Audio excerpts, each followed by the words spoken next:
Corona संक्रमण की chain को ब्रेक करने या कोरोना संक्रमण की रफ्तार को कम करने के लिए 3 बेसिक नियम होते हैं, जो कि होता है ट्रेसिंग, टेस्ट और देन ट्रीटमेंट। इन सब में सबसे इम्पॉर्टेंट है टेस्ट। जब तक हम ये नहीं जानेंगे कि कोई व्यक्ति या कोई शख्स पॉजिटिव है या नेगेटिव है, इसके तब तक कोरोना का ट्रीटमेंट शुरू नहीं किया जा सकता।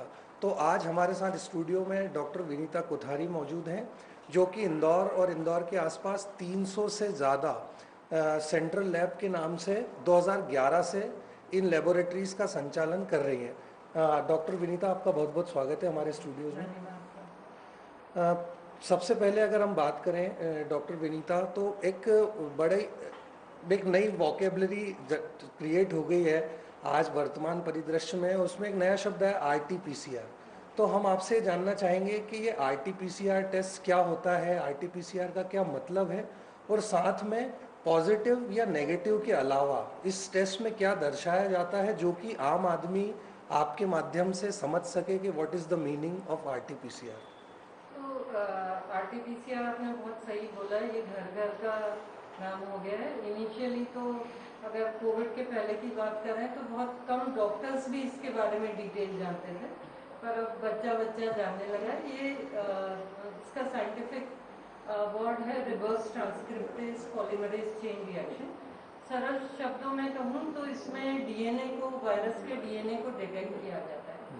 तो जो कन्वेंशनल गोल्ड स्टैंडर्ड मेथड है RT-PCR का, वो हमको सिर्फ यह नहीं बताता है कि पॉजिटिव है या नेगेटिव है, जैसे आपने पूछा।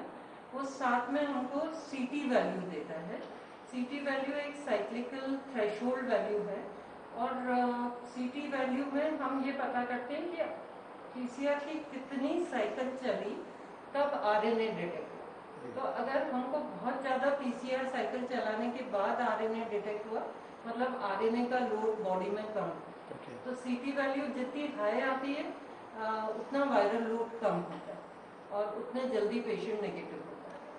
तो CT वैल्यू की अगर हम बात करें तो मैम, इसका क्या डॉक्टर क्राइटेरिया है कि 1 से लेके 30 तक कुछ उसका एक होता है कि CT वैल्यू बड़ा भ्रम है लोगों को कि कम हो या ज़्यादा हो। तो ये भी एक समझना चाहेंगे, CT वैल्यू से वो कैसे डिटेक्ट करे कि मेरे में कितना लोड है या मैं कितना इन्फेक्टेड हूँ। तो इनिशियली ICMR और साइंटिफिक कम्युनिटी ने CT वैल्यू को बहुत इम्पोर्टेंस दिया था, और उसको कैटेगराइज किया था कि जिनका 20 से कम है उनमें वायरल लोड हाईएस्ट है, जिसमें 20 से 30 के बीच में है वो मॉडरेट है, और 30 से 35 इनिशियली कट ऑफ वैल्यू 37 थी, लेकिन बाद में ICMR ने 35 कर दी। तो 30 से 35 है तो वो माइल्ड इन्फेक्शन है और वो जल्दी नेगेटिव हो जाता है। लेकिन अभी रिसेंटली ICMR ने जो गाइडलाइंस दी हैं, उन्होंने CT वैल्यू को अब डिजीज़ की सीवियरिटी से रिलेट करने को मना किया है, क्योंकि पेशेंट का सैंपल कैसे कलेक्ट किया जाता है, वहाँ से लैब तक कैसे ट्रांसपोर्ट होता है, उससे भी गलत CT वैल्यू आ सकती है। तो वो अननेसेसरी कंफ्यूजन न हो, तो अभी ICMR ने CT वैल्यू को सीवियरिटी से रिलेट करना बंद कर दिया। ये तो रही RT-PCR की बात। RT-PCR टेस्ट के अलावा भी कोई टेस्ट होता है जिससे हम ये पहचान कर सकें, कोविड की पहचान कर सकें? इसके अलावा और कौन कौन सी जांचें हैं RT-PCR के अलावा, जो कि हमें कोरोना से संबंधित बीमारी है या नहीं है, पॉजिटिव है या नेगेटिव है, इसका हम जान सकें? तो जैसे जो गोल्ड स्टैंडर्ड मेथड है वर्ल्ड ओवर, वो तो कन्वेंशनल RT-PCR है। जी। पर जैसे कि आपने बहुत सुना होगा रैट टेस्ट बोलते हैं, rapid antigen test, rapid antigen जिसको गवर्नमेंट ऑफ इंडिया काफ़ी यूज़ कर रही थी थ्रू स्क्रीनिंग के लिए। और अभी रिसेंटली आपने न्यूज़ में देखा होगा वुंड डिटेक्शन किट भी आ रही है, वो भी एंटीजन टेस्ट ही है। तो जैसे कि RT-PCR में हम वायरल DNA को डायरेक्टली डिटेक्ट करते हैं, एक इनडायरेक्ट टेस्ट है जिसमें हम वायरस के प्रोटीन को डिटेक्ट करते हैं। इसमें कोई बड़ा सेटअप नहीं लगता है, कोई बड़ी लैब मशीन या एक्सपर्ट नहीं लगते हैं, ये स्पॉट पे ही टेस्ट हो जाता है। लेकिन इसका लिमिटेशन ये है कि पॉजिटिव आए तो इसकी वैल्यू है, लेकिन नेगेटिव आए तो जो बॉर्डरलाइन पॉजिटिव केसेस है वो फॉल्स नेगेटिव रिपोर्ट देते हैं। ये तो टेस्ट की बात हुई। अब वही फिर से हम आरटीपीसीआर पे आते हैं। आरटीपीसीआर खासकर बच्चों के लिए बड़ा पेनफुल एक प्रोसेस है। बच्चों के लिए भी अगर हम करेंगे या बड़ों के लिए भी बड़ी पेनफुल प्रोसेस है। तो कोई नए टेस्ट की कोई विधा आई हो कि अब ये जो स्वाब जिस तरह निकाला जाता है इसको हटा के कोई नई टेस्ट के नए तरीके से कोई टेस्ट किया जाए ऐसा? ये आपने बहुत ही सही कहा। अगर आपको भी या मुझे भी जो मौका मिला टेस्ट करवाने का, जी तो जो नेजोफेरिंक्स में नाक के पीछे तक जी स्वाब को ले जाना पड़ता है और थ्रोट में भी पीछे तक के ले जाना पड़ता है। तो अगर उस तरह से प्रॉपरली कलेक्ट ना करें तो रिपोर्ट सही नहीं आती थी, और अगर उसको प्रॉपरली करते थे तो वो पेनफुल होता था। तो अभी फॉर्चुनेटली माइक्रोफ्लूइडिक्स करके एक टेक्नोलॉजी है जिसमें सिर्फ थूक सलाइवा से ही आरटीपीसीआर टेस्ट किया जा सकता है। तो बहुत ही यूजफुल रहेगा वो सबके लिए। ये कब से स्टार्ट होगा? क्या आपकी तैयारियां इसको लेके इस तरह की? माइक्रोफ्लूइडिक्स इंडिया में आप पहली बार मध्य प्रदेश में और केरल और शायद यूपी में ये टेक्नोलॉजी आने वाली है। और मध्य प्रदेश में इंदौर में हम ये पेशेंट्स के लिए लाने वाले हैं। जैसे ही ये 2 हफ्ते में ये टेक्नोलॉजी चल जी। अब हम आते हैं आजकल फिर से एक बड़ा प्रचलित शब्द है इम्यूनिटी, कि इम्यूनिटी नहीं है या इम्यूनिटी कमज़ोर होगी तो आप जल्दी कोविड को कैच करेंगे, इम्यूनिटी कमज़ोर है तो कोविड होने के बाद भी बहुत सारे कॉम्प्लिकेशंस जल्दी जल्दी देखने में आते हैं। तो अगर हम बात करें जनरल इम्यूनिटी की, अगर किसी भी आम व्यक्ति को या जो कोविड पेशेंट नहीं है या नहीं बचा हुआ अभी तक, तो उसको अगर अपनी इम्यूनिटी के बारे में जानना है कि मैं कितना इम्यून हूँ, तो इसका भी कोई टेस्ट होता है या कोई प्रोसीजर है कि मैं अपनी इम्यूनिटी जान सकूं कि मैं कितना सेफ हूं या नहीं हूं? आपने बहुत सही बोला। जो गूगल में मैक्सिमम सर्च सेकंड सर्च है इंडिया में तो वो इम्यूनिटी है। तो लेकिन इम्यूनिटी में बहुत सारे भ्रम हैं। कई मार्केटिंग एजेंसीज इम्यूनिटी बूस्टर बेचने लगे। जी पर हमको और हमारे दर्शकों को ये जानना बहुत ज़रूरी है कि इम्यूनिटी कोई बाहर से आप नहीं एक्वायर कर सकते। ये बॉडी खुद ही इम्यूनिटी अगेंस्ट कोविड बनाएगी। तो फिर किसको कोविड के प्रति इम्यूनिटी हो सकती है? वो पर्सन जिसको पहले कोविड हो चुका है या जिसने वैक्सीन ले लिया। जी। तो जो इसको जानने के लिए टेस्ट है वो एकमात्र टेस्ट एंटीबॉडी टेस्ट है, आईजीजी टेस्ट है। और उसी से आपको पता पड़ेगा कि चांसेस ऑफ इन्फेक्शन आप में कितने कम है, री इन्फेक्शन। एंटीबॉडी टेस्ट में जैसा आपने बताया, अगर किसी व्यक्ति को कोविड हुआ है, कोविड होने के कितने दिन बाद उसको एंटीबॉडी टेस्ट करवाना चाहिए? और एक जिन्होंने इम्यूनिटी या अपना वैक्सीनेशन लिया है, तो किसी का अगर फर्स्ट डोज कंप्लीट हो गया है, किसी का दोनों डोजेस कंप्लीट हो गए हैं, तो कोविड से ठीक होने के बाद और वैक्सीनेशन के पहले और दूसरे डोज के बाद कितने समय के बाद हमें ये टेस्ट कराना चाहिए, जिससे कि मैं एग्जैक्टली ट्रेस कर सकूं कि कितनी एंटीबॉडी है या नहीं है? तो जो एंटीबॉडीज हैं वो एक इंडिविजुअल के इम्यून रिस्पॉन्स पर डिपेंड करती हैं।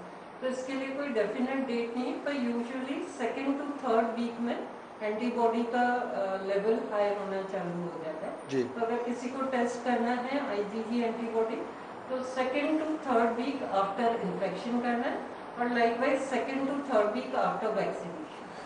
एंटीबॉडी टेस्ट में क्या क्या डिटेक्ट होता है? और अगर मैं डॉक्टर से सलाह नहीं ले पाऊँ या कहीं रिमोट एरियाज़ में है, तो अगर उसके पास रिपोर्ट पहुंच गई या उसको मिल गई है, तो वो कैसे सेल्फ एनालिसिस भी कर सकता है अपना उसके टेस्ट के आने के बाद, एंटीबॉडी टेस्ट, कि मैं ठीक हूँ या कितना सीवियर हूँ या कितनी प्रॉब्लम मुझे हो सकती है? एंटीबॉडी टेस्ट करने के बाद आप यही जान सकते हैं अगर आपका एंटीबॉडी लेवल हाई आ रहा है। अभी तक साइंटिफिक कम्युनिटी कोई एक पर्टिकुलर कट ऑफ सेट नहीं कर पाई है कि इस पर्टिकुलर लेवल के ऊपर अगर एंटीबॉडी है तो आपको कोविड नहीं होगा।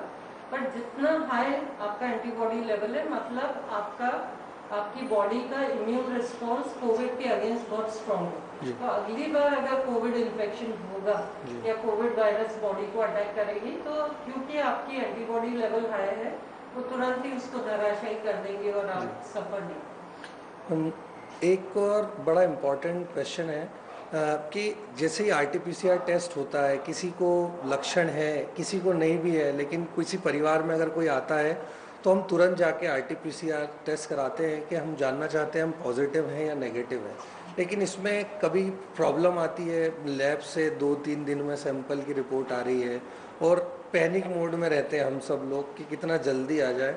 तो आपकी जो लैब है उसने क्या व्यवस्थाएं की है कि जल्दी से जल्दी हमें मिले, और मान लो अगर लैब बंद है या कोई प्रॉब्लम है तो कैसे मैं इंडिविजुअल जान सकता हूँ कि जल्दी से जल्दी मुझे अपनी रिपोर्ट मिले? जी, तो अभी रिपोर्टिंग को जल्दी रिलीज करने में टेक्नोलॉजी का बहुत बड़ा रोल है। तो न सिर्फ हमारी लैब से ऑटो मैसेज जाता है जिससे वो लिंक डाउनलोड कर सकते हैं पेशेंट, पर मध्य प्रदेश में पहली बार हमने रिपोर्ट एटीएम लगाया। तो अगर लैब बंद भी हो गई तो पेशेंट अपना लैब नंबर डाल के और अपना सरनेम डाल के अपनी रिपोर्ट खुद ही निकाल सकते हैं। तो जैसे पैसे के लिए एटीएम है, ऐसे 24 आवर्स रिपोर्टिंग के लिए। एक और है, अभी आपने इंदौर असली हीरो का कंगन कैसे? क्योंकि हमें मिला है बेशकीमती तोहफा, जिसकी वजह से हमारी फसल में काफी बढ़त हुई है। मिली ग्रो प्लस से हमारा भरोसेमंद कोरोमंडल लेकर आया है एक खास तकनीक वाला 5 पोषक तत्वों से भरा ग्रोमोर ग्रो प्लस। इसे इस्तेमाल करने से पौधों को मिले अधिक पोषण, जिससे न केवल आपको बम्पर फसल मिले बल्कि मिट्टी भी स्वस्थ और उपजाऊ बने। एक अनमोल तोहफा जो बनाए मिट्टी को सोना और फसल को बेमिसाल। तो जैसे पैसे के लिए एटीएम है, ऐसे 24 आवर्स रिपोर्टिंग के लिए। एक और है, अभी आपने इंदौर में या मध्य प्रदेश का पहला ड्राइव इन टेस्ट स्टार्ट किया है कि आप सीधा ड्राइव इन करके जाएं और अपना आरटीपीसीआर टेस्ट कराएं। इसका नाम भी बड़ा मतलब मुझे पर्सनली बड़ा अच्छा लगा, उसका नाम है धन्वंतरी।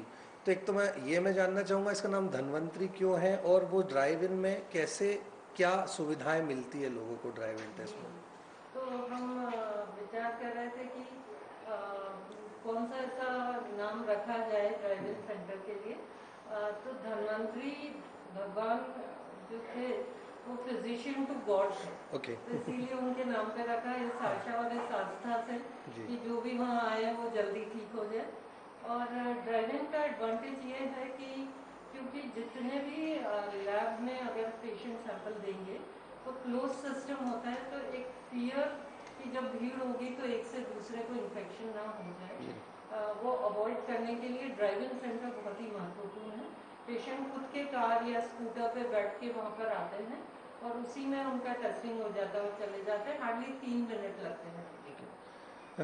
टिल डेट आज तक की अगर मैं बात करूं, आज जब हम आपस में बातचीत कर रहे हैं, अभी तक टिल डेट आपने कितने आरटीपीसीआर टेस्ट किए हैं और क्या पॉजिटिविटी रेट आपको समझ में आया इंदौर और आसपास का? तो अगर मैं हमने शुरू में ही सबसे पहली लैब थी मध्य प्रदेश में जिसने आरटीपीसीआर शुरू कर दिया था। तो अभी तक हम लोग 1,86,000 टेस्ट कर चुके थे। और करीब अगर मैं फ्लैट आप में से पूछेंगे तो 25 to 30% पॉजिटिव अभी तक है।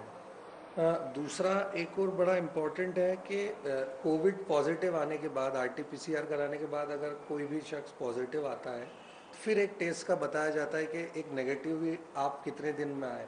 तो पॉजिटिव आने के कितने दिन के बाद फिर से मुझे टेस्ट कराना चाहिए जिससे मैं ये पता लगा सकूं कि मैं पॉजिटिव हूं या नेगेटिव हूं? तो आईसीएमआर समय समय पे अपनी गाइडलाइन चेंज करती हैं। इनिशियली जो गाइडलाइंस थी वो 14 दिन पे पेशेंट को अपना आरटीपीसीआर रिपीट करना पड़ता था। इनफैक्ट अस्पताल भी डिस्चार्ज नहीं करते थे शुरू में जब तक पेशेंट नेगेटिव ना हो। पर अभी जो रिसेंट गाइडलाइंस आई हैं उन्होंने बोला कि 14 दिन के बाद पेशेंट को बिना टेस्टिंग के भी नेगेटिव प्रिज्यूम किया जा सकता है। यहाँ मैं ये कहना चाहूँगी कि ऐसा नहीं है कि सारे पेशेंट 14 दिन के बाद नेगेटिव हो जाते हैं। कुछ 21 दिन तक पॉजिटिव रहते हैं। लेकिन आईसीएमआर का मानना है कि अगर वो पॉजिटिव भी हुए तो वो दूसरों को इन्फेक्ट नहीं करेंगे। तो अगर वो स्वस्थ हो गए हैं, दूसरों को इन्फेक्ट नहीं कर सकते, तो उनको वापस टेस्ट करना चाहिए। और जैसे कोई ये तो रही टेस्टिंग की बात, अगर पॉजिटिव आने के बाद एक बार अगर कोई कोविड पॉजिटिव हो जाता है तो एक तो बड़ा भ्रम है इसमें, मैं आप ही से जानना चाहूँगा कि उसके बाद वो बोलते हैं कुछ समय के लिए मैं इम्यून हो गया हूँ या मेरी इम्यूनिटी बढ़ गई है या मेरी एंटीबॉडी मेरे शरीर में क्रिएट हो गई, तो वो एक क्या पीरियड होता है कि वो दोबारा मतलब पॉजिटिव नहीं होगा या वो सेफ है कि वो क्या टाइमिंग होती है वो भी हम जानना चाहेंगे। जो री इन्फेक्शन रेट है जी वो जो लोग पहले कोविड पॉजिटिव हो गए जी और जितना ज़्यादा वायरल लोड आपकी बॉडी में रहा जी उसी के प्रपोर्शन में आपकी बॉडी एंटीबॉडी बनेगी। जी तो जितनी ज़्यादा एंटीबॉडी है आपकी उतनी इम्यूनिटी है, या आपने वैक्सीन ले लिया तो उसके बाद आप इम्यून हो गए। ऐसा नहीं है कि वापस से इन्फेक्शन नहीं हो सकता, जी पर अगर होगा भी तो वो बहुत माइल्ड होगा माइंड और पेशेंट को किसी तरह की कोई असुविधा नहीं कॉम्प्लिकेशन। होगी। मैम बीच में ये बड़ा एक गैप आ गया था, पिछले साल मार्च में लॉकडाउन हुआ, कोविड के बारे में, कोविड को लेके बहुत सारी चीज़ें हुई, हम लॉकडाउन में रहे बहुत समय तक, फिर हम धीरे धीरे ग्रेजुअली हमने शहरों ने खुलना शुरू किया। अब ये सब खुलने के बाद बीच में गैप आया कि बहुत ज़्यादा बिल्कुल कोरोना केसेस नहीं थे, लोग भी मास्क पहनना सैनिटाइज़र छोड़ दिया, और फिर सडनली ये हम सेकंड वेव देख रहे हैं। तो इसका क्या कारण है कि इतनी ज़्यादा मात्रा में केसेस बढ़े और इतनी स्थिति बिगड़ी, ये एक समझना चाहेंगे आपसे। जी, तो जब हम लोग पिछली बार डरे हुए थे, सब घर पे थे, कोविड आपस में सब दूर रह रहे थे और जी लॉकडाउन था, तो एक स्प्रेड होना बीमारी का रुक गया था, जी कम सा गया। जी और उसके बाद जैसे ही चीज़ें, जब सबने देखा कि केसेस कम हो गए तो एक फॉल्स सेंस ऑफ सिक्योरिटी आ गया लोगों में कि अब जी तो कोरोना गया। हाँ यही था। और तुरंत ही आप रोड पे तब निकलते थे तो बिना मास्क के लोग, भीड़, पार्टीज, गेट टुगेदर सब शुरू हो गए। जी दिवाली में भी एकदम से जो पीक आया था वो मिलने जुलने के कारण आया था। जी तो जैसा कि मोदी जी कहते ही हैं कि सावधानी बहुत ज़रूरी है, मास्क बहुत ज़रूरी है, तो हम जहाँ भी ढिलाई करते हैं इन कोविड नॉर्म्स में तो केसेस बढ़ जाते हैं। अभी भी कर्फ्यू हुआ है तो फिर से केसेस कम हुए, और मैं आशा करती हूँ हमारे दर्शकों से कि वो उसके बाद अपनी कोविड की जो प्रैक्टिसेस सिखाई गई हैं, 2 गज दूरी की, मास्क पहनने की, हाथ सैनिटाइज करने की, वो ज़रूर फॉलो करें ताकि हमको अगली वेव न देखना। हम्म, ये कोविड के साथ साथ एक अभी मध्य प्रदेश और इंदौर और आसपास एक नया ब्लैक फंगस जिसको बोल रहे हैं, तो ये कहाँ, ये नया कुछ जिनको कोविड हुआ ऐसा बता रहे हैं उन्हीं को ब्लैक फंगस है, तो ये ब्लैक फंगस क्या है मैम? और दूसरा, इसको डिटेक्ट करने के लिए या इसके अर्ली डिटेंशन के लिए कोई टेस्ट होता है जिससे हम ये जान पाए कि हाँ ये ब्लैक फंगस है या आपको हो सकता है, वो जानना चाहेंगे। तो ये जिसको कॉमन लैंग्वेज में आजकल ब्लैक फंगस कह रहे हैं, ये म्यूकोरमाइकोसिस करके एक फंगस है जो नॉर्मली भी आप में और हमारे नेजल कैविटी में डोर्मेंट पड़ा रहता है। ओके हम जब पहले महीनों में 1-2 केसेस म्यूकोरमाइकोसिस के देखते थे, जी अभी रोज ही बहुत ज़्यादा केसेस हाँ जी बात के आ रहे हैं। इसके 2-3 कारण हैं। एक तो जैसे कि आपने सुना होगा कि डायबिटिक्स को बहुत हो रहा है। जी तो कोविड के पहले भी डायबिटीज था, जी लेकिन अभी कोविड की जो दवाइयाँ दी जाती है उससे भी शुगर लेवल बढ़ जाता है। जी तो इम्यूनिटी कम है, शुगर लेवल बढ़ा हुआ है, तो जो वो फंगस है अपॉर्चुनिस्टिक, जी उसको मौका मिल जाता है ग्रो करने का। ये सबके मन में ये विचार है कि क्या कोई खून की जांच है जिससे पता पड़ जाए, और हमारे पास कई पेशेंट्स ये पूछते हैं। तो इसके लिए कोई ब्लड टेस्ट नहीं है, ओके वो आपको ईएनटी के डॉक्टर को दिखा के, और वो जो नोज है सबसे पहले ये नाक के अंदर ही चालू होता है, जी तो उसको वो इंस्पेक्ट करते हैं, और अगर वहाँ कोई कालापन या कुछ अलग खुरदुरापन दिखता है तो वहाँ से सैंपल लेके जांच के लिए देखते हैं। जी तो 15 मिनट की जांच है जिसमें फंगस दिख जाता है। अच्छा इस ब्लड में अगर आपको एक ही टेस्ट है सपोर्टिव, एक तो ब्लड शुगर करके रखना चाहिए ताकि उसको आप कंट्रोल कर सकें, और दूसरा फेरिटिन लेवल ये पाया गया है कि म्यूकोरमाइकोसिस के पेशेंट में ज़्यादा है। ये 2 टेस्ट हैं, पर डायरेक्ट म्यूकोर डिटेक्शन के लिए कोई टेस्ट नहीं। अब दूसरा अगर हम बात करें पोस्ट कोविड की, अब जैसे हम बड़ी अच्छी सकारात्मक खबरें भी सुनने में आ रही है, यूएस से भी है कि जहां 2 डोजेस के वैक्सीनेशन जिनकी कंप्लीट है वहां मास्क नहीं पहनना है अगर आप दोनों वैक्सीनेट हो जाते हैं। तो हम हमारे देश में क्या आशा करें कि हम इन सब चीज़ों से, इन बंधनों से मुक्त होके कब हम नॉर्मल लाइफ की तरफ बढ़ेंगे, क्या आपका क्या अंदाज़ा है एज ए डॉक्टर? तो क्योंकि हमारी पॉपुलेशन बहुत ज़्यादा है, और जिस तरह से यूएस करके हर्ड इम्यूनिटी अचीव कर ली, वो हमको अभी अचीव करने में काफ़ी टाइम लगेगा। तो 1 साल के ऊपर ही उम्मीद की जा सकती है कि हमारे यहाँ हर्ड इम्यूनिटी डेवलप हो वैक्सीनेशन।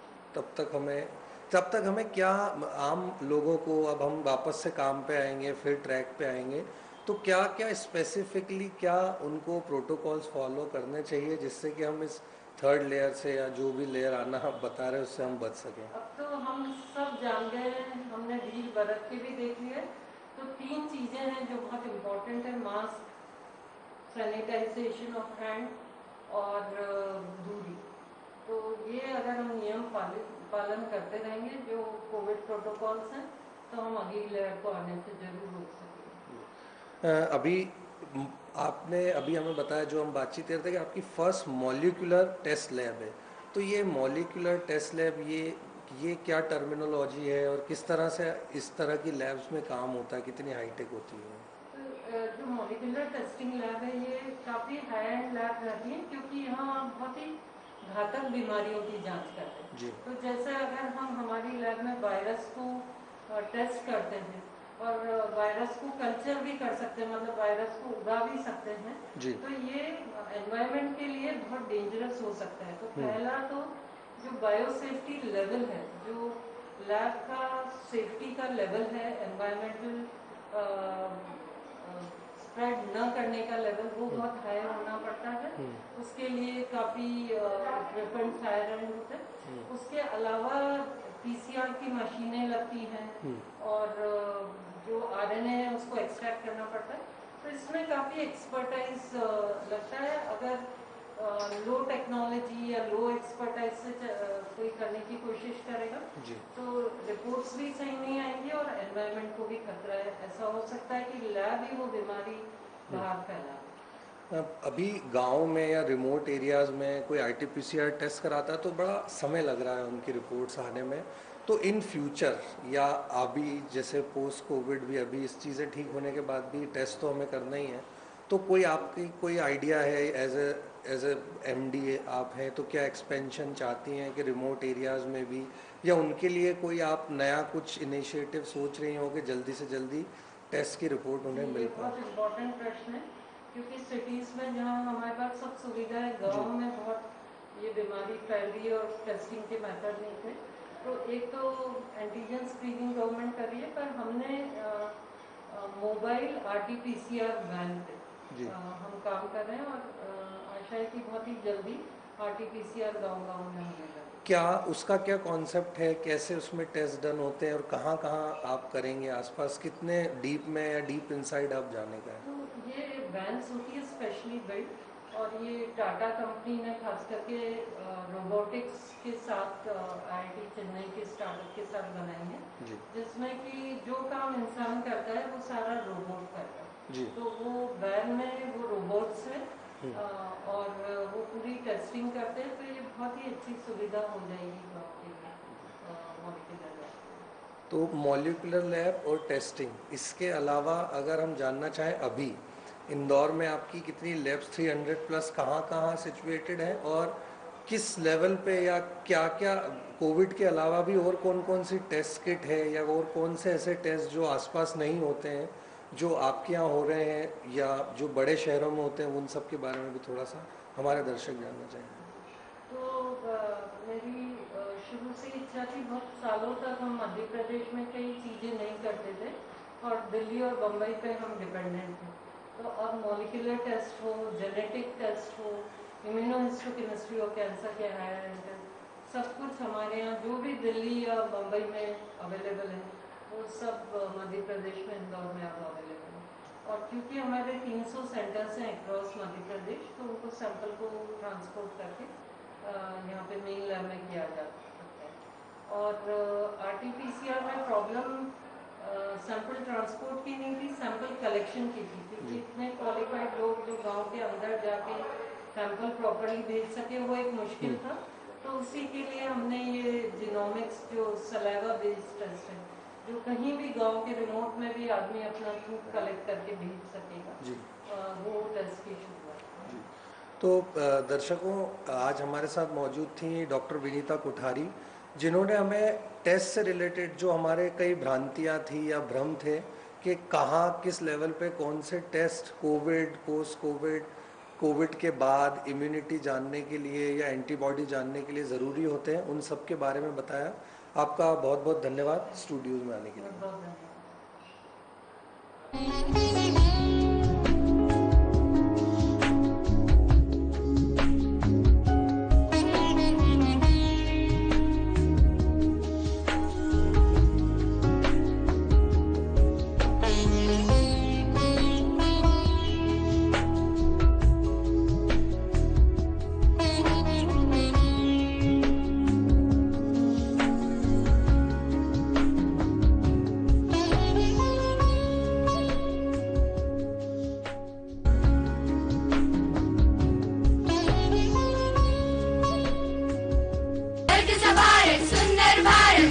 बनाना है स्वर्ग सा भारत, सुंदर भारत स्वच्छ बनाना है।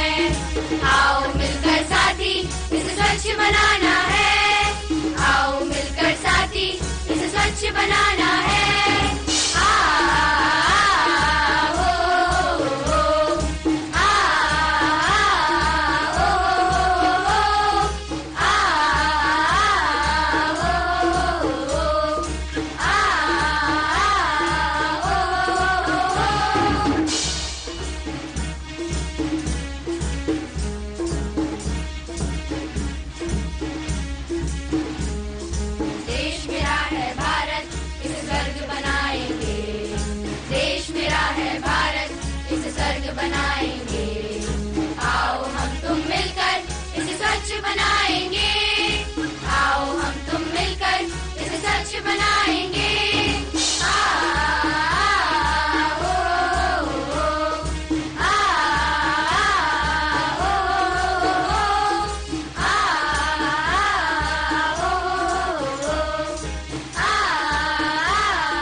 सफाई एक ऐसा माध्यम है जिनसे हम हमारी जीवन अच्छे से जी सकते हैं। हम होंगे कामयाब एक दिन। हो मन बच्चों को जागरूकता बढ़ाने के लिए और सफाई कितना आज के ज़माने में ज़रूरत है। आजकल बहुत प्रदूषण हो रहा है, तो हॉस्पिटल ही नहीं बल्कि हम लोगों को, हमारे स्कूल को ही नहीं बल्कि हर जगह साफ सफाई रखनी चाहिए।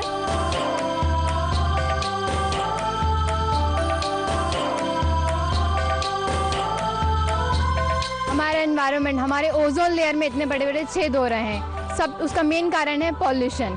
सो we must have to clean our environment.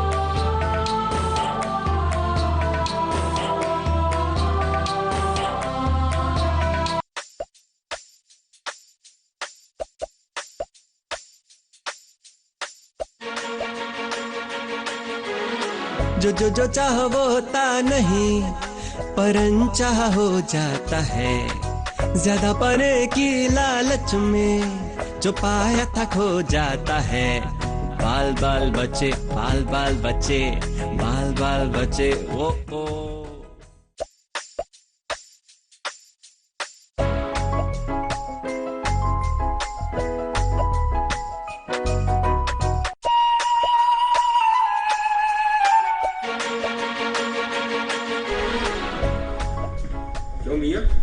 ये चादर ओढ़ने से सूरज नहीं निकलेगा क्या?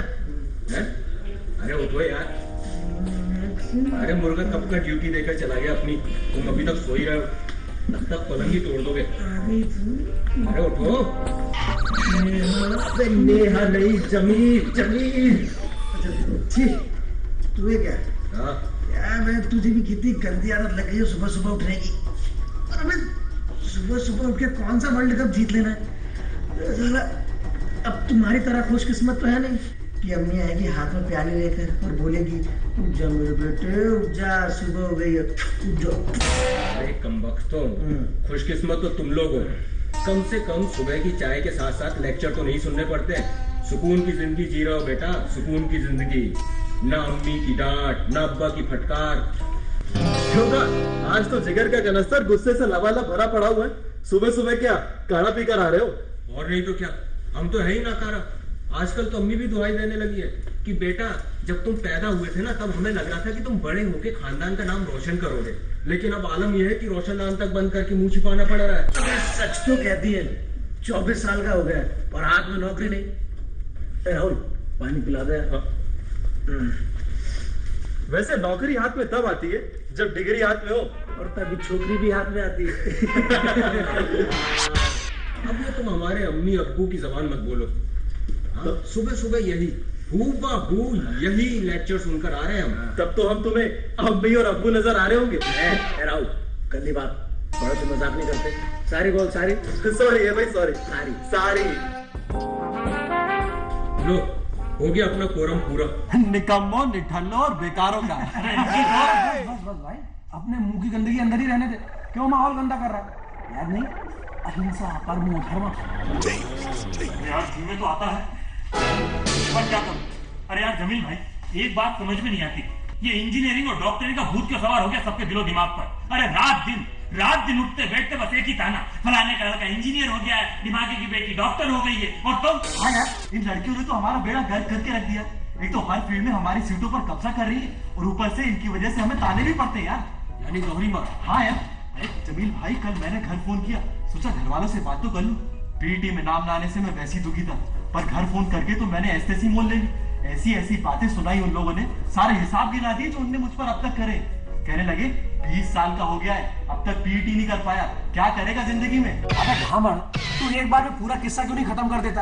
अबे बोल दे मम्मी पापा से नहीं होती इंजीनियरिंग, और तेरे पास इतना दिमाग है ही नहीं कि तू उसे पास कर सके। अरे कब का कह चुका हूँ यार, पर वो है कि मानते ही नहीं है, बस तोते की तरह रट लगा के बैठे रहते हैं। कहने लगते हैं जब 1000 बच्चे कर सकते तो तू क्यों नहीं कर सकता? चल बेटा राहुल, तो तुम क्या सोच रहे हो? अभिमन्यु को जानता है? कौन? वही बीकॉम फाइनल वाला? नहीं, मैं महाभारत के अभिमन्यु की बात कर रहा हूँ। अरे जिसे चाकरी में घुसना तो आता था, बस निकलना ही नहीं आता। अबे काकरोच, अगर हम इतने समझदार होते ना तो यूं अपने घर बेआबरू ना हो रहे होते। अब तो अम्मी भी कहने लगी है यार कि यार बेटा अब तो लड़कियां भी तुझसे आगे निकल गई है, तू कब आगे निकलेगा? सारे ताने बर्दाश्त कर सकता हूँ मैं, बस ये वाला ताना बर्दाश्त नहीं होता। यार एक बात समझ में नहीं आती। एक बात क्या बाकी सब समझ में आ गई? अरे नामा फूलो, क्यों छेड़ते हो बच्चे को यार? है? बेटा किशोर, ये बताओ तुम्हें कौन सी बात समझ में नहीं आई? यार मुझे ये समझ में नहीं आता कि कौन सी? अरे फूटो भी। ये लड़कियां पढ़ती क्यों हैं? तुर्रा ये कि अच्छे नंबरों से पास भी हो जाती है और रह जाते हैं अपन ताने सुनने के लिए। क्यों? अरे मनोज, तेरी बहन रिकी ने तो पीटी का एग्जाम दिया था ना, क्या हुआ उसका? अरे होना क्या है यार, हो गए। क्या फेल? अबे चुप कर, सबका रिजल्ट तेरी तरह नहीं होता, समझा ना? क्या पास हो गई? पास हो गई? अरे यार पास तो वो हो गई, मगर मुसीबत हमारी होगी यार। सुबह सुबह ऐसे जूते खाए क्या बताओ? मम्मी से? अरे नहीं यार, मम्मी तो फिर भी मेरी साइड ले लेती है यार। पापा ने तो आज ऐसी गालियां दी हैं कि मैं क्या बताऊं। मुझे नहीं पता था कि पापा को इतनी गालियां आती। वैसे यार ये सब पापा बड़े कल्चर्ड दिखाई देते हैं। यार किशोर, क्या सॉलिड स्टॉक निकाला पापा ने गालियों का यार, मैं तो सुनकर दंग रह गया। मनोज एक आध सैंपल तो बताऊं क्या? वैसे भी यार ये सारे बाप ना जल्लाद होते ही है, माएं नरम पड़ जाती है। अब मेरी अम्मी पहले मुझसे लड़ आएगी, फिर बाद में साथ में ये भी कह जाएगी कि ये जो मेरा बेटा है ना, ये तो खोटा सिक्का है। यार मैंने भी आगरा फोन करने की सोची, लेकिन पिछले हफ्ते बात की थी ना, तो अब तक नॉर्मल नहीं हो पाया। क्यों? ऐसा क्या हुआ? यार क्या हुआ था, आगरा में हमारे पड़ोस में लड़की रहती है। लड़की? हाँ, उसका नाम है नेहा। नेहा? रवि भाई लाट पड़ रही है, मुंह बंद कर लो। हाँ, उस दिन था फ्रेंडशिप डे, तो हमने सोचा कि उसको हैप्पी फ्रेंडशिप डे बोल दें, तो कॉल किया। हेलो, हाँ नेहा, हैप्पी फ्रेंडशिप डे, तुम बहुत अच्छी हो, बहुत सुंदर, बहुत प्यारी हो। फिर क्या था, उसने अपनी अम्मा को बोल दिया और उसकी अम्मा ने हमारी अम्मा को ठास दिया। फिर हमारे मम्मी पापा ने लगाई हमें सुतैया, बम। उसको भी मामा है पुलिस में, बड़े अफसर। उन्होंने कहा कि अगर हमारी बेटी को फोन किया ना तो जेल के अंदर करवा दूंगा, ढूंढते रह जाओगे जिंदगी भर। फिर क्या था, हमारी अम्मा ने हमें आड़े हाथों लिया और समझाया कि बेटा लड़कियों के चक्कर में मत पड़ो, ये लड़के निकल जाएंगी आगे और तुम रह जाओगे पीछे, हाथ में कटोरा लिए। यार ये लड़कियां इतना पढ़ती क्यों है? पता नहीं यार, इन पढ़ने वालों का तो बिल्कुल समझ में नहीं आता। पता नहीं क्या 10-10 साल तक अपनी आंखें उसी में घुसेड़े बैठे रहती हैं और फिर जवानी हो जाती है फुल, और फिर जब आंख खुलेगी ना फिर कहेंगी, अरे मेरे लिए भी कोई जवान लड़का ढूंढ दो। अरे यार ये मजाक छोड़ो यार और कुछ काम की बात करो। ऐसी जुगाड़ बढ़ाई जाए ताकि जल्द से जल्द लक्ष्मी हाथ में आए। लड़की? अरे अकल के दुश्मन, लक्ष्मी मतलब पैसा। अच्छा, दो नाम है? अबे तो पैसा क्या चुटकी बजाकर आएगा? काश आ जाता यार, जब देखो जब माँ गिनाती रहती है। ए मनोज, अरे वो नहीं है, अरे अपने फल जगदीश भैया, अरे उनका बेटा दिनेश, अरे दिल्ली में 35,000 में महीना कमा रहा है और तुम। अरे यार मन में तो आता है कि मेरे माँ बाप भी अपने मन में ये सोचते होंगे कि वो ना जाने कितने हजार रुपए का राशन पानी मुझ पर खर्च कर देते हैं। अबे नहीं यार मनोज, ये तेरा वहम है। माँ बाप ऐसा नहीं सोचते, शायद हमारे अंदर कॉम्प्लेक्स आता जा रहा है। चलो यार, इस कॉम्प्लेक्स को खत्म करने का समय आ गया यार। ऐसी तिकड़म भिड़ाई जाए कि जल्द से जल्द पैसा हाथ में आए।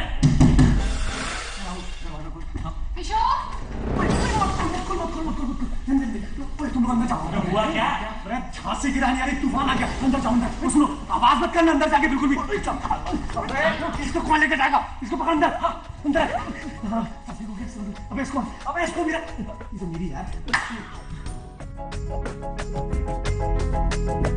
5, 4, 3, 2, 1। कहाँ लगा टाइम?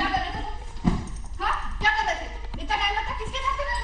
ऐसे बताओ किसके साथ थे तुम? क्या मतलब? कोई तो था यहाँ पे। वो नेहा थी या श्रीनी से? बताओ जल्दी। पागल हो रही हो क्या? कमरे में कोई नहीं है, अकेला हूँ मैं। अच्छा, तभी का टाइम लगता है ना? और अंदर में कोई नहीं है।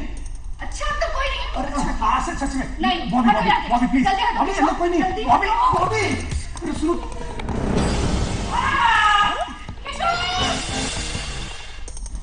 ओ भाई, मैंने तुम्हें क्या समझा था, तुम क्या निकले? अंदर 3 और इतने लड़कों के साथ? क्या हो गया? शेम हो किशोर, शेम हो। मैंने तुम्हें क्या समझा था, तुम क्या निकले? कैसी गंदी बातें सोच रही हो? अरे मेरे दोस्त है वो, क्या उनके साथ मेरे ऐसे संबंध है? You cheater, you liar, आज तक मुझे शक्ल तक दिखाना। जा रही हूँ मैं। अरे प्लीज, अरे बॉबी प्लीज मत जाओ, सुनो तुम, प्लीज मत जाओ, मैं तुमसे बहुत प्यार करता हूँ, बॉबी प्लीज सुनो मत जाओ, अरे सुनो तो, अरे मेरी जान, अरे मेरी मोहब्बत, रुक जा। ओए, एक और कट गई। मेरी जान, मेरी मोहब्बत। मजाक उड़ा रहे तुम लोग, सब तुम्हारे कारण हुआ। मैं चुप गया। खराब